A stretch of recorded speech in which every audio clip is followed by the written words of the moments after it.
बसमा लाँदैछु मेरो छोरीलाई म। हामी यहाँ बस कुर्दैछौँ। यहाँ बस पनि आयो मेरो दियाको।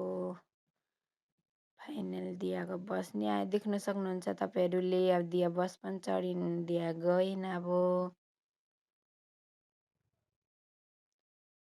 अनि म दियालाई बस चढाएर अब घर आउँदैछु। अनि यहाँ चाहिँ मुन्टाहरू फल्दैछ, यहाँ बोडीहरू फल्दैछ बारीमा चाहिँ। यहाँ दुईटाको चाहिँ काम यस्तो हुँदैछ, पानी खेल्दैछ। म दियालाई गाडी चढाएर आउँदाखेरि चाहिँ